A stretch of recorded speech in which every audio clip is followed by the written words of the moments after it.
제가 성경을 이제 새 성경을 사서 1년 동안에 걸쳐서 그 옛날에 읽던 그 성경에 있는 그 메모해 두었던 그러한 것들을 다 새 성경에 이제 옮겨 적었는데 그 여러 해 동안 읽고 또 그것을 가지고 있었던 그 성경책이 너무나 익숙한데 새로운 성경을 이렇게 사게 되면 한동안 너무너무 불편해요. 찾는 것도 시간이 좀 걸리고 어떤 때는 한 장을 넘겨야 되는데 두 장이 넘어가기도 하고 그런 것 같습니다.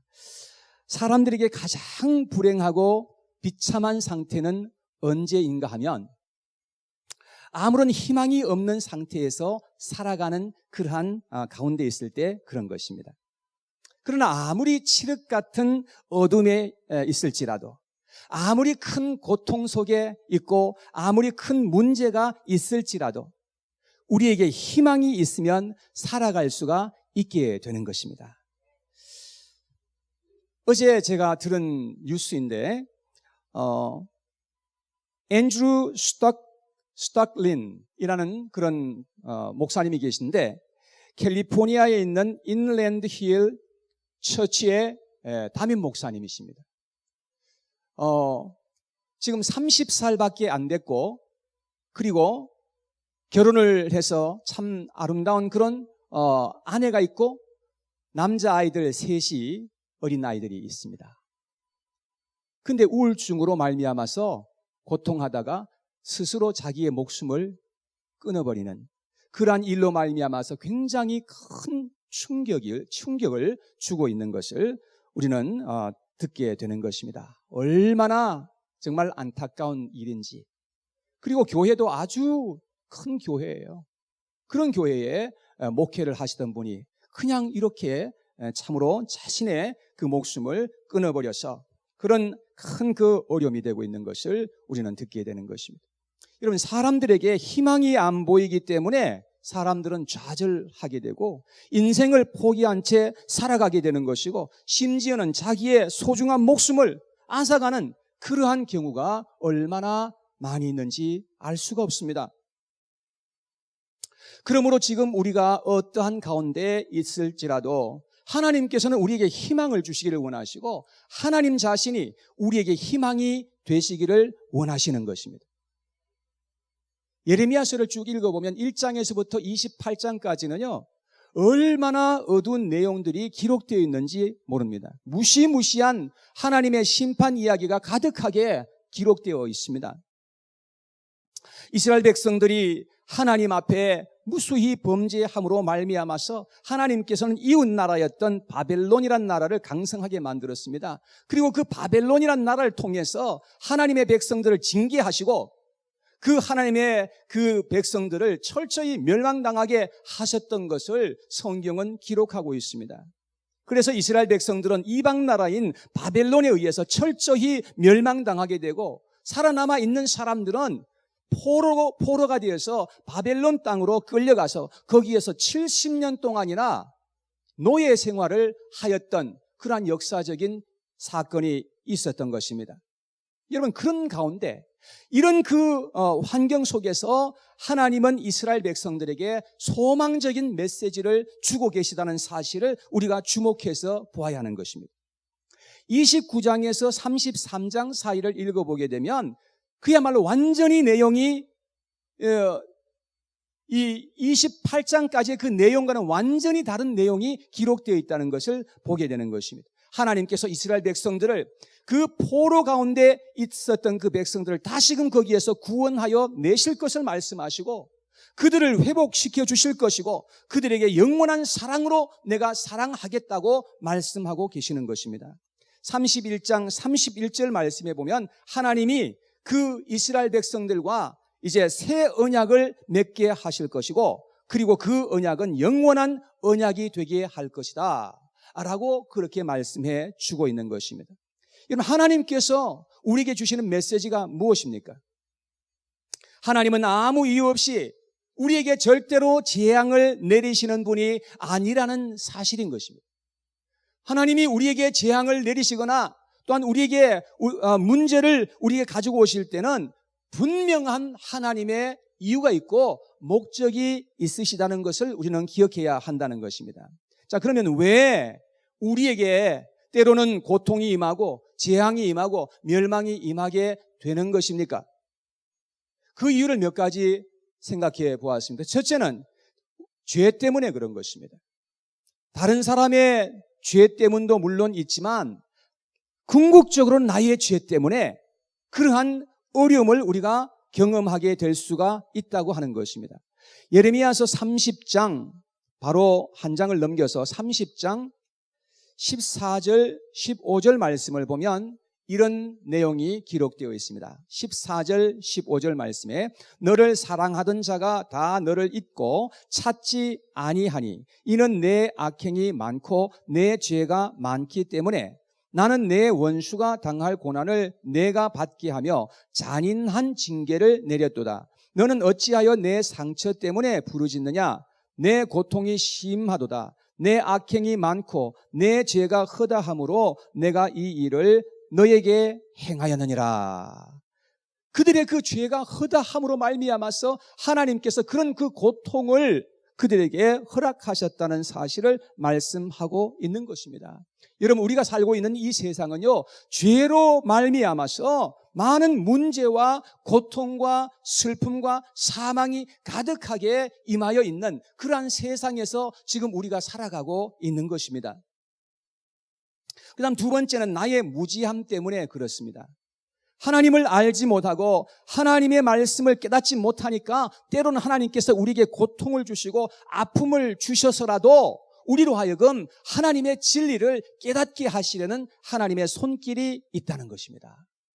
여러분, 그래서 고난은 하나님의 확성기라고 말하죠. 고난을 통해서 하나님께서 우리에게 크게 말씀하시는 그러한 가운데 계시다는 것을 알아야 하는 것입니다. 그래서 예레미야서 10장 18절에 있는 말씀에 한번 보여주시기 바랍니다. 예레미야서 10장 그냥 찾겠습니다. 예레미야서 10장 같은 책이니까 예레미야서 10장 18절에 있는 말씀을 같이 한번 한 목소리로 읽어보겠습니다. 10장 18절 다 같이 시작. 여호와께서 이와 같이 말씀하시되 보라 내가 이 땅에 사는 자를 이번에는 내 던질 것이라 그들을 괴롭게 하여 깨닫게 하리라 하셨느니라. 하나님께서는 우리가 너무너무 깨닫지 못하고 살아가니까 우리를 때로는 우리에게 고통을 주셔서라도 우리로 하여금 하나님의 진리를 깨닫게 되기를 원하신다는 사실을 우리는 볼 수가 있게 되는 것입니다. 세 번째, 나의 연약함 때문입니다. 하나님은 우리가 연약함 속에서 자기 연민에 빠져서 살기를 절대로 원하시지 않습니다. 하나님은 우리가 더 성장하고 우리가 연단을 받아서 온전한 믿음의 사람으로 이 세상을 살아가기를 얼마나 원하시는지 알 수가 없습니다. 그래서 때로는 하나님이 우리를 문제 속으로 떠밀어 넣으시는 것입니다. 때로는 고통의 풀무 속으로 우리를 밀어 넣으시는 것입니다. 그래서 그 고통 속에서 우리가 연단을 받고 더욱더 성숙한 그런 모습으로 이 세상을 살아가기를 원하신다는 것을 알 수가 있는 것입니다. 그런데 우리가 꼭 알아야 하는 것은 하나님께서 목적하시는 것은 재앙 자체에 있는 것도 아니고 저주를 위한 것도 아니라는 것을 알아야 되는 것입니다. 하나님이 원하시는 바는 우리에게 진정 주고자 하시는 것은 평안이요 장래의 희망을 주고자 하신다는 것을 말씀하고 있는 것입니다. 오늘 본문으로 다시금 돌아가서 29장 예레미야서 29장 11절 말씀을 다시 한 번 더 읽어보면 좋겠습니다. 11절 말씀에 다 같이 시작. 여호와의 말씀이니라 너희를 향한 나의 생각을 내가 아나니 평안이요 재앙이 아니니라 너희에게 미래와 희망을 주는 것이니라. 자, 여기에 보니까 하나님은 우리에게 정말 주고자 하시는 것은 고통이 아니라는 거예요. 하나님께서 정말로 여러분과 저에게 주고자 하는 것은 우리에게 평안을 주시고 하나님께서 우리에게 소망을 주셔서 이 세상을 담대하게 승리하면서 살아가기를 원하신다는 것을 깨닫게 되는 것입니다. 여러분, 하나님은 사랑의 하나님이십니다. 여러분, 믿으시기 바랍니다. 하나님은 사랑의 하나님이십니다. 하나님은 결코 우리에게 악을 행하시는 분이 아니라는 사실인 것입니다. 하나님은 우리의 고난과 아픔을 통해서 이루고자 하시는 하나님의 거룩한 소원이 있고 목적이 있다는 것을 성경은 가르쳐주고 있는 것입니다. 자, 하나님은 우리가 무엇보다도 고난 속에서 우리를 향하신 하나님의 선하신 뜻과 마음을 알게 되기를 간절히 원하고 계십니다. 우리의 고난에는 하나님의 위대한 섭리와 목적이 담겨 있다는 것입니다. 그래서 이 세상에 사는 모든 사람들에게는 다 어떤 고난이 있어요. 여러분, 이 세상에 살아가는 사람들의 모습을 보십시오. 그리고 여러분들 자신을 한번 돌아보시기 바랍니다. 얼마나 많은 아픔이 있었고 고난이 있었습니까?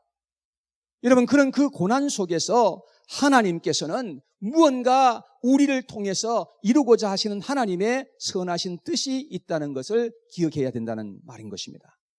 하나님은 이스라엘 백성들이 두 가지를 보게 되기를 원하셨습니다. 첫째는 이스라엘 백성들 스스로에게는 아무런 소망이 없다는 사실을 그들로 하여금 보게 되기를 원하셨습니다.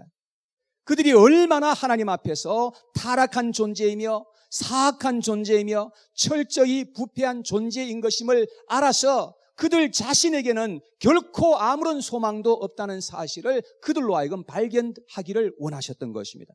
두 번째, 그러나 그들이 하나님께 돌아오기만 하면 그들에게 희망이 있다는 사실을 보게 되기를 원하셨던 것입니다. 그래서 하나님은 그들이 하나님께로 돌아와서 하나님만 온전히 믿고 신뢰함으로 말미암아서 그래서 그들이 하나님의 은혜를 얻게 되고 이 세상에서 하나님의 도우심을 받아서 살아가게 되기를 간절히 원하셨던 것입니다. 이것이 하나님의 거룩한 소원이신 것임을 기억하시기를 바랍니다. 이쪽에는 조금 아멘이 있는데 이쪽에는 아멘이 없어가지고 지금 이쪽만 보고 얘기를 해야 되겠어요. 좀 아멘을 하셔서 내가 받고 있습니다. 그 말씀이 옳습니다. 라고 그렇게 표시해 주면 훨씬 저에게 도움이 될 것 같습니다. 우리는 하나님 앞에서 얼마나 사악한 존재이며 무지하고 무능한 존재인 것임을 절감할 수 있어야 됩니다. 그래서 하나님 없이는 정말로 우리에게 아무런 소망이 없다는 사실을 정말로 우리가 깨달아서 우리가 하나님을 바라보고 하나님을 찾는 그러한 존재가 되어야 한다는 것입니다. 여러분, 우리가 하나님을 찾기 위해서는 우리의 마음속에 정말로 내가 얼마나 무지하고 무능한 존재인 것임을 절감해야 그래야 간절한 마음으로 우리가 하나님을 찾기 시작한다는 말입니다. 그래서 하나님은 우리를 위해서 완전한 구원자이신 예수 그리스도를 이 땅 위에 보내주신 것을 믿으시기 바랍니다. 그 예수 그리스도는 바로 여러분들을 위해서 이 세상에 보내주신 분이에요. 그래서 예수님은 이 땅 위에 오셔서 우리와 함께 새 언약을 맺어주셨고 그 새 언약은 영원한 언약이 되게 하셨던 것을 볼 수가 있습니다. 그래서 예수님은 하나님의 지혜이며 하나님의 능력이며 우리의 소망 되시는 것을 믿으시기를 바랍니다. 그래서 고린도전서 1장 24절에 이렇게 말씀을 합니다. 다 같이 시작. 오직 부르심을 받은 자들에게는 유대인이나 헬라인이나 그리스도는 하나님의 능력이요 하나님의 지혜니라. 예수 그리스도께서 하나님의 능력이요 지혜라고 그렇게 말씀을 하고 있는 것입니다. 우리는 하나님께서 예수 그리스도를 통해서 우리를 모든 죄와 형벌과 영원한 심판에서부터 완전하게 구원하고자 하시는 하나님의 뜻을 깨달아 알기를 하나님이 얼마나 원하고 계시는지 알 수가 없습니다. 그래서 우리가 예수 그리스도를 믿게 되면 하나님의 지혜를 얻게 되고 구원의 능력을 얻게 되고 우리가 소망 가운데서 이 세상을 살아갈 수 있게 되기를 원하신다는 것입니다. 하나님의 소원은 우리가 하나님의 뜻을 알고 하나님의 마음을 알아서 우리가 믿음으로 이 세상을 승리하며 살게 되기를 원하시는 것입니다. 이런 은혜가 저와 여러분들 모두에게 있게 되기를 원합니다.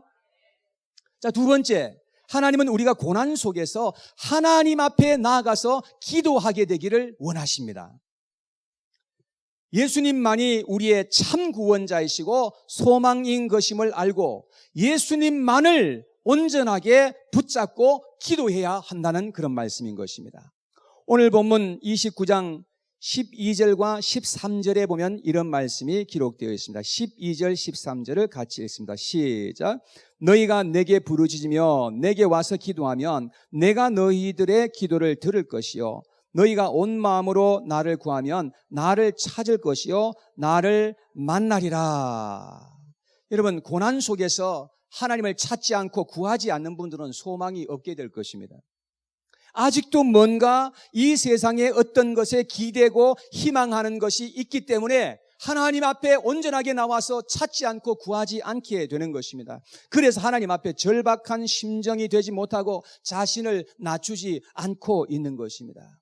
그래서 하나님을 만나지 못하는 것이요 하나님께 은혜를 입지 못한다고 성경은 우리에게 말씀해주고 있는 것입니다. 이 세상에 살았던 사람들 중에서 다윗만큼이나 많은 고난을 받았던 그러한 사람들은 찾기가 쉽지 않을 것입니다.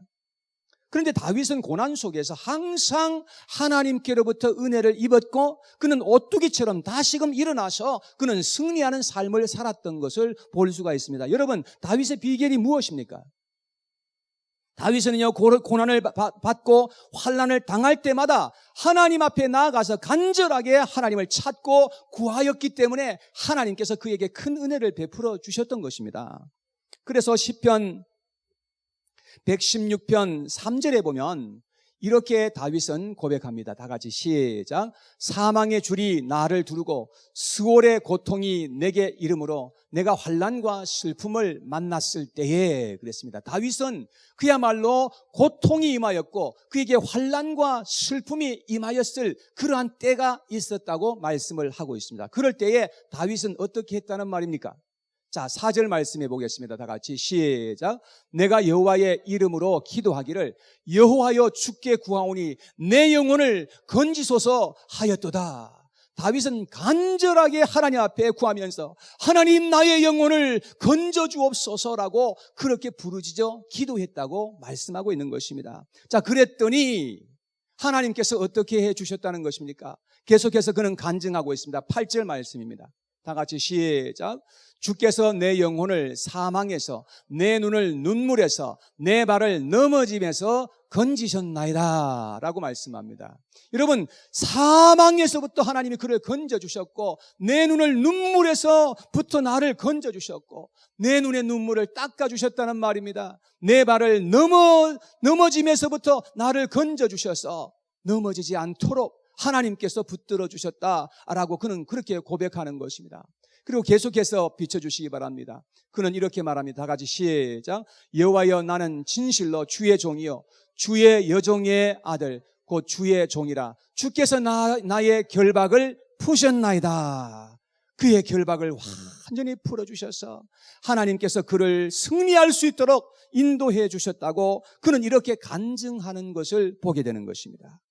하나님 앞에 엎드려 기도하는 사람은 약한 것 같이 보여도 절대로 약하지 않다는 것을 알아야 되는 것입니다. 왜냐하면 하나님께서는 그러한 기도하고 하나님 앞에 엎드린 자들을 주님께서 붙드시고 그들에게 은혜를 베풀어 주시기 때문에 그렇습니다.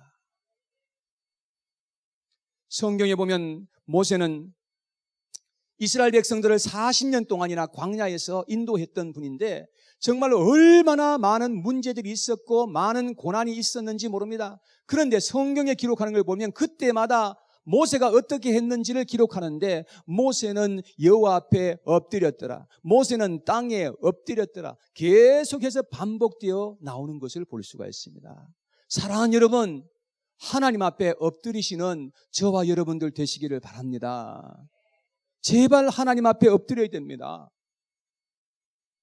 하나님 앞에 엎드리고 하나님 앞에 우리가 엎드려서 기도할 때에 하나님께서 우리를 반드시 일으켜 주실 것이고 하나님 앞에 우리 자신을 낮추면 하나님께서 반드시 우리를 높여 주실 줄로 믿습니다. 그래야 우리가 승리할 수가 있다는 거예요. 기도하는 자는 반드시 하나님의 은혜가 임하게 될 줄로 믿습니다. 자, 마지막 세 번째, 하나님은 우리가 포로에서부터 자유하게 되기를 원하시는 것입니다. 자, 14절 말씀을 한번 보겠습니다. 29장 14절 말씀에 보면 이것은 여호와의 말씀이니라. 나는 너희들을 만날 것이며 너희를 포로된 중에서 다시 돌아오게 하되 내가 쫓아 보내었던 나라들과 모든 곳에서 모아 사로잡혀 떠났던 그곳으로 돌아오게 하리라. 이것은 여호와의 말씀이니라. 자, 이스라엘의 역사를 살펴보면 이스라엘 백성들은 범죄함으로 말미암아서 참으로 바벨론이라는 나라에 의해서 멸망당하고 남아있던 사람들은 포로가 되어서 바벨론 땅에 끌려가서 그곳에서 노예 생활을 70년 동안 하였던 것입니다. 그런데 하나님께서 약속하신 그 말씀을 따라서 70년 만에 하나님은 다시금 기적을 베푸셔서 그 이스라엘 백성들을 바벨론 땅에서부터 다시금 끌어내어 가지고 이스라엘 그 예루살렘 땅으로 돌아오게 하셨던 것을 볼 수가 있습니다. 여러분, 하나님께서는 이와 같이 이스라엘 백성들을 그 포로된 그 생활에서부터 자유함을 주셨던 것을 볼 수가 있습니다. 이와 같이 하나님께서는 여러분과 저에게 자유를 주시고 싶어 하시는 것입니다. 세상 사람들이 말하는 그런 자유가 아니에요. 세상 사람들은 생각할 때에 내가 하고 싶은 대로 다 하면서 살아가는 것이 그것이 진정한 자유다 이렇게 생각을 하는데요. 그것은 자유가 아니라 방종이라고 하는 것입니다. 여러분, 하나님께서 여러분과 저에게 주고 싶어 하시는 자유는 죄에서부터 자유하기를 원하시는 것입니다. 죄의 속박에서부터 우리를 풀어주시고 더 이상 죄의 노예로 살지 않게 되고 죄로 말미암아 우리가 파멸하는 그런 인생이 되기를 원치 아니하신다는 그런 말씀인 것입니다. 우리는 예수님 안에서 이런 자유가 있다는 것을 기억하여야 될 줄로 믿습니다. 예수님은 말씀하십니다. 너희가 진리를 알지니 진리가 너희를 자유케 하리라 말씀하셨는데요. 진리라는 이 단어는 여기에서는 예수님 자신을 가리키는 것입니다. 예수님 자신이 진리라는 것입니다. 진리를 알면, 예수님을 우리가 알고 예수님을 믿게 되면 우리는 죄에서부터 자유하게 되는 그런 놀라운 하나님의 은총을 덧입게 된다고 말씀하고 있는 것입니다. 여러분, 도대체 예수님을 믿는데 어떻게 이런 놀라운 일이 일어나느냐? 그렇게 생각하실 것입니다. 그 이유가 있습니다. 로마서 8장 1절 2절에 보면 그 답이 나와 있어요. 여기에 보면 그러므로 이제 그리스도 예수 안에 있는 자에게는 결코 정죄함이 없나니 그랬습니다. 자, 여기에 예수 그리스도 안에 있는 자에게는 결코 정죄함이 없다 했는데, 정죄라고 하는 이 단어는 법정 단어입니다. 법정에서 쓰는 단어인데, 예를 들어서 그 저지가, 판사가 어떤 사람에게 이 사람은 무죄요 하고 땅 하게 되면 그 사람은 더 이상 심판을 받지 않게 되는 것입니다. 더 이상 어떤 형벌을 받지 않아도 된다는 그런 말씀인 것입니다. 사랑하는 여러분, 우리가 예수 그리스도 안에 있으면 우리는 어떤 형벌과 저주도 받지 않을 수 있다고 말씀합니다. 더 이상 정죄가 없다고 말씀했습니다. 그 이유가 무엇입니까? 2절 말씀해 보니까 이는 그리스도 예수 안에 있는 생명의 성령의 법이 죄와 사망의 법에서 너희를 해방하였음이라 그랬습니다. 여러분, 예수님께서는 죄의 법에서부터, 사망의 법에서부터, 율법에서부터 우리를 완전히 해방하여 주셨다고 그렇게 말씀합니다. 왜요? 예수님께서는 이러한 모든 법을 다 스스로 성취하셨기 때문에 그런 것입니다. 예수님께서 그런 모든 것을 다 성취하셨기 때문에 우리가 예수 그리스도 안에 있을 때에 우리는 예수님 안에서 자유한 그러한 사람들로서 하나님께서 우리를 인도해 주신다고 말씀하고 있는 것입니다. 그래서 고린도후서 5장 17절에 이렇게 말씀합니다. 다 같이 시작. 그런즉 누구든지 그리스도 안에 있으면 새로운 피조물이라. 이전 것은 지나갔으니 보라 새 것이 되었도다. 여러분, 그리스도 안에 있으면 누구든지 새로운 피조물이 된다는 것입니다. 뉴 크리에이션이 된다고 그렇게 우리에게 말씀을 하고 있습니다. 우리는 예수님 안에서 죄 용서함을 받게 되는 것입니다. 예수님 안에서 죄의 법에서부터 우리는 해방될 수 있다는 것입니다. 지금도 하나님께서는 우리 가운데서 이런 위대한 일을 계속해서 행하고 계시는 하나님이신 것임을 여러분 믿으시기를 축원합니다. 이 시간 여러분들 가운데서 많은 문제와 고통과 하나님의 징계 속에 계신 분들이 혹시나 계십니까? 너무나 큰 어려움이기 때문에 한치 앞을 내다볼 수 없는 그런 가운데 계신 분들이 계십니까? 밤마다 눈물로 지새는 그러한 분들이 혹시 계십니까? 사랑하는 여러분, 그럴지라도 희망을 잃지 마시고 포기하지 마시기 바랍니다. 왜냐하면 예수님께서는 여러분들을 한 번도 포기한 적이 없으시기 때문에 그렇습니다. 예수님이 여러분들을 포기하지 않는다고 하는데 왜 여러분들은 포기하려고 하시는 것입니까? 여러분, 더 늦기 전에 하나님께로 나오시기를 바랍니다. 하나님을 전적으로 의지하시기 바랍니다. 그래야 여러분들의 마음속에 소망이 임하게 될 것입니다. 이사야서 26장 13절 말씀에 다 같이 시작. 여호와 우리 하나님이시여 주 외에 다른 주들이 우리를 관할하였사오니 우리는 주만 의지하고 주의 이름을 부르리이다. 여러분, 이 세상에는요, 우리가 살아갈 때에 하나님 외에 다른 주들이 우리를 관할하려고 하는 그런 주들이 있다는 것입니다. 우리를 지배하려고 하고 우리를 어떻게 해보려고 우리를 지배하려는 그런 주들이 있는데 그것은 바로 악한 사단 마귀들인 것입니다. 사단 마귀들은 사람들을 또 여러분들을 주관하기 위해서 이 세상에 있는 어떤 것들을 이용합니다. 어떤 사람들은 돈을 통해서 돈을 가지고 유혹해서 그래서 돈을 가지고 그들을 지배하려고 하는 것입니다. 어떤 사람은 명예로, 어떤 사람은 쾌락을 가지고 그런 것을 통해서 그런 것을 가지고 유혹해서 그래서 사람들을 어떻게 하든지 주관하고 그들을 지배하는 그런 역사를 이루고 있다는 사실인 것입니다. 그래서 너무나 많은 사람들이 어려움을 당하고 살아가고 있습니다. 고통 속에서 몸부림하며 살아가는 사람들이 너무나 많이 있는 것입니다. 자, 그런데 이사야서 50장 10절에 보면 이런 말씀이 기록되어 있습니다. 다 같이 시작. 너희 중에 여호와를 경외하며 그의 종의 목소리를 청종하는 자가 누구냐? 흑암 중에 행하여 빛이 없는 자라도 여호와의 이름을 의뢰하며 자기 하나님께 의지할지어다. 여러분, 이 세상에 살아갈 때에 캄캄한 흑암 속에서 걸어가는 것 같은 그러한 때가 우리에게 있어요. 그러한 가운데 있을지라도 우리는 하나님을 의뢰하고 그분을 온전하게 의지하면서 나아가라고 말씀하고 있습니다. 여러분, 그리하면 하나님께서 큰 은혜를 베풀어 주시겠다고 약속하시는 것입니다. 존 마이어라고 하는 사람이 있는데 이분은 전 영국 총리였던 사람이었습니다. 자, 이분은 아주 가난한 가정에서 태어났는데요. 이분이 16살 때에 가족을 부양하기 위해서 학교를 중단하게 되었고 노동 현장에 뛰어들었던 것입니다. 그런 후에 많은 과정을 겪은 후에 마침내 영국의 총리가 되었습니다. 자, 그가 영국의 총리가 된 다음에 기자들은 그에게 질문을 던졌습니다.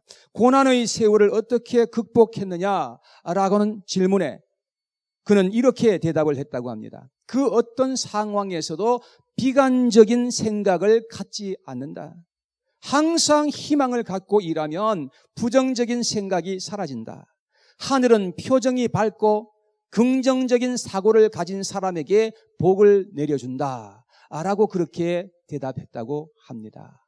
그가 말한 하늘은 그 하늘이라는 단어 대신에 하나님이라는 단어로 바꾸어도 무관할 것 같습니다.